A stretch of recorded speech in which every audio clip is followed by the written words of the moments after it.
réussir que mais des na li des mooy voilà ñu yeggali xeex bi parce que ba tey état profond la ko tuddee mi ngi fi te chaque jour ñu jàmmaarloog moom te ba tey jii li ñu bëgg ci ay changement mënut a am parce que ñoom ñoo fi ne ba tey. Mais bien sûr, Pape, depuis combien de temps bi ñu toogee ba léegi sur ces plateaux on ne dit que ça, que rien n'a changé parce que le système est ancré man dama doon toog fii naan système bi dañ ko war a déboulonner pour mën a construire lu yees.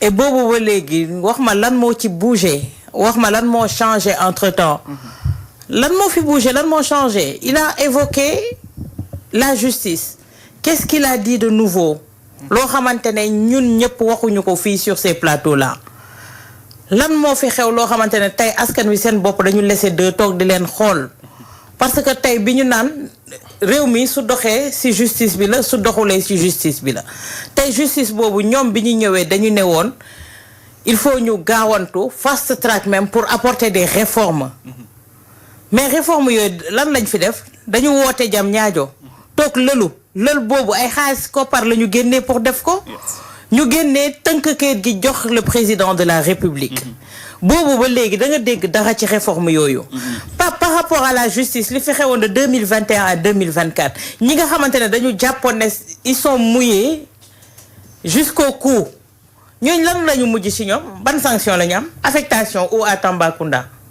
tout simplement ça s'arrête là on ne parle plus d'eux mais ñi ngi toog casé wu di fayeeku seen salaire amul benn sanction et pourtant tout ce qui s'est passé de 2021 à 2024 seen loxo ñu ngi ci woon ils sont trempés jusqu'au cou mais sanction boobu rek la ñu trouvé ci ñoom mais rien n'a changé li may wax naan soo jiwee dara même soo ko dindee am na ay soo daggee ci kii bi racine yaa ngi ci suuf kon lan moo ci waroon yemb moo dina déboulonné li may wax ak chaque jour raxas mais on l'a pas fait Pape loolu tey jii moom moo ñu rattrapé tey jii moom mooy continuer Pape tout au début de seen pouvoir ñoom bi ñu ñëwee da nga gisoon du côté de l'opposition ñu daan tuumaal ne dañoo jël suñu xaalis et dafa amul soxlawul de chercher à midi de midi à 14h c'est palpable soo gisee ñu ne la dette cachée bi loolu c'est fondé du lu ñu inventé te pourtant ay nit a ko def xam nañu ñan la bu baax a baax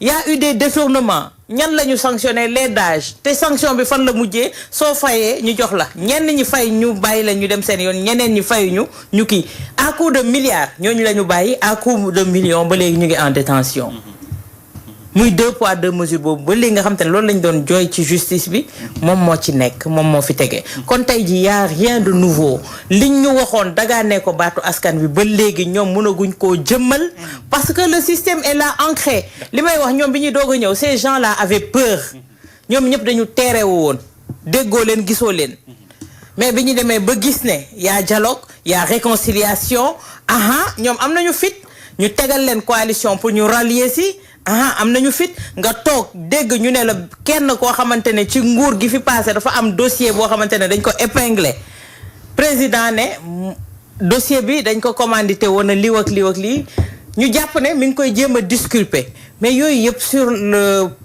sur la table pas mata mais lan ngay wax leneen loo gis dañ ci doute baram on n'invente absolument rien mënoon nañ fi toog fii ba suba di def genèse yi nga xamante ne moom moo tax tey jii ñu naan rien ne marche le système est au contraire mi ngi nekk commencé di mëdd li nga xamante ne ñun dañ ko doon assimiler à une révolution d'accord alors Abdoulaye li Awa Diop Ndiaye wax ndax dinaa wedd te pourtant bu ma juumul même constat bi le premier ministre def moo tax mu ni mënoon nañ ko dindi waaye dañ ko jot te dindi système bi nga fi tey mi ngi fi toog ba tey waaw mais Papa Dar kan mooy le chef kan mooy la première institution du pays le président de la kan mooy le gardien de la constitution le président de la kan mooy xawma la gardien xawma la des arts et des lettres siège conseil supérieur kan mooy nangam c'est le président de la République et pourtant il est attaqué tous les jours du dëgg le pouvoir législatif ki leen kan ce sont des députés élus au suffrage universel direct au même titre que le président toujours le parlement est attaqué mais dès lors que l'on parle de la justice on a l'impression que c'est une question taboue il attaque il brocade il nangam mais je dis encore une fois citoyen bi ak man ak kenn ba ci biir justice bi mais war nañu pointer du doigt fan la mbir bi di méttee parce que quand même dans la justice il y a une plaidoyante parce que magistrat ci boppam moo bind ab bataaxal ne j'ai démissionné d'une justice qui a démissionné ça veut dire quoi oui ça veut dire quoi kon dossier à connotation politique, dossier judiciaire à connotation politique, de 1963 à nos jours, on a vu une mainmise de l'exécutif. Moom sax Bassirou Diomaye Diakhar Faye am na lu mu yëgtu woon teg ko ci kaw yooyu les magistrats. Effectivement, voilà. On a toujours vu une mainmise de l'exécutif. Mais le président, avec li mu incarné, moo gën a fort, mooy le premier des Sénégalais et tout, le président il est toujours critiqué. Léegi ñu ne non fii waruñu ko critiquer. Mais ce sont des personnes qui sont là-bas, ay nit lañu, ce sont des citoyens. Gëm naa ne lu jub moo fa ëpp. li gën a gëm yàlla gën a ragal moo fa ëpp, mais am na loo xam ne tamit ñàkk na fa mën a jub. On a vu un procès boo xam ne c'est sur un an, rentrée des cours et tribunaux. Jëwriñ si kenn si jëwriñ si magistrature lu mu wax ne procès bu gaawee rek am na luux-luux. waaye Khalifa Ababacar Sall 1 an. condamnation en première instance baraba d'arrêt. dëgg la. yow nga gis koo xam ne dañ ko di wax ñaari mise en demeure dans le cadre de la cour de répression enrichissement illicite. mise en demeure boo si jotee ñaar mënoo rëcc. Il n'avait pas été nommé directeur. On n'a pas vu la justice notifier à un ancien ministre interdiction de sortie du territoire. Kan moo ko yeb si avion. Président. Oui. Chef de l'exécutif. Qui prend le contre-pied d'une décision de justice. Oui. Donc ñaata yoon nga fi gis justice génne décision kan moo ne du ko exécuter des démembrements de l'exécutif. dëgg la. Donc pour wax ni rek. am na loo xam ne si justice bi la nekk il faut ñu nangu ni. il faut ñu nangu ni am na lu ñu war a jooyante te waa nekk si waa justice bi ñoom dañ see d'accord xoolal conseil supérieur de magistrature yi yenn kaddu yi conférence yi atelier yi sur l'indépendance de la justice. nga dem déglu ñiy liggéey si justice lañ ca wax. kon am na lu bari loo xam ne dañ ko war a jooyanti.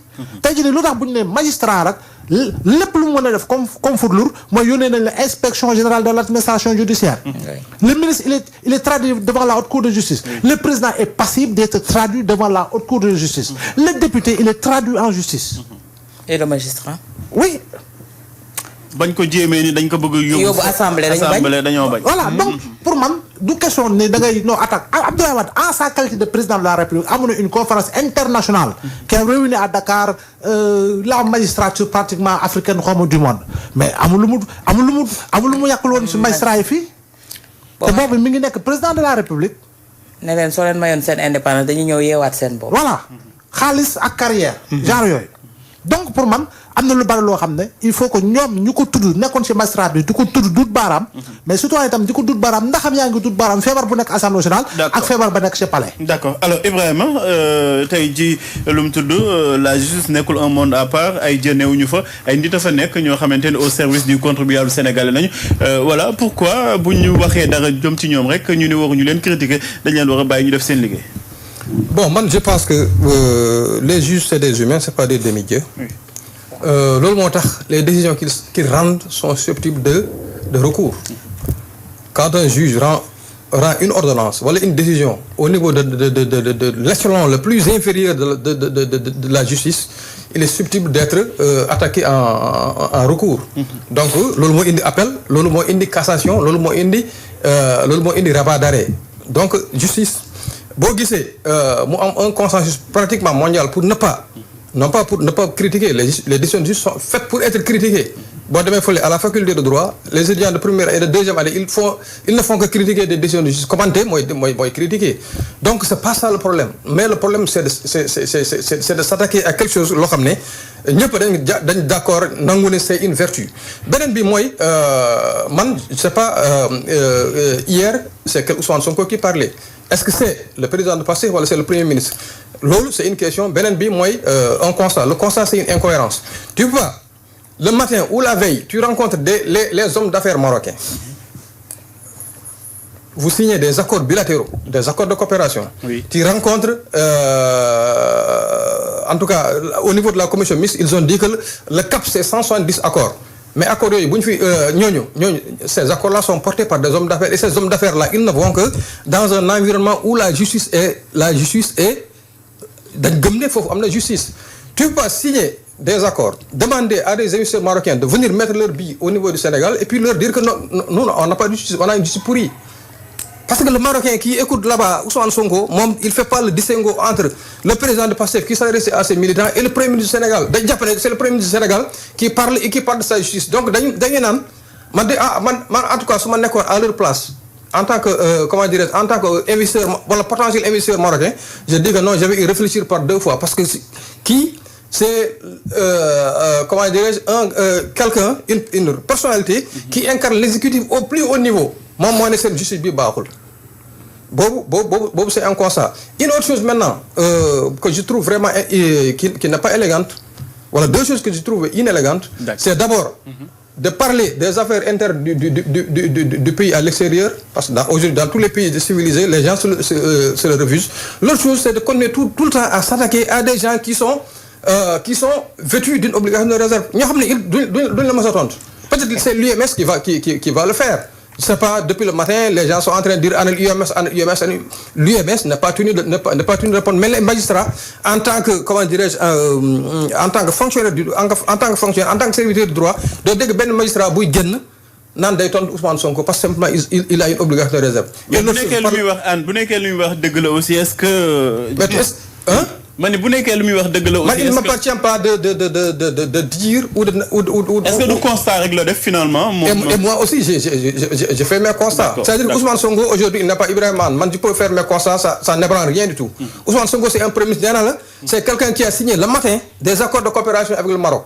Et l'après-midi tu dis que la justice sénégalaise elle est pourrie.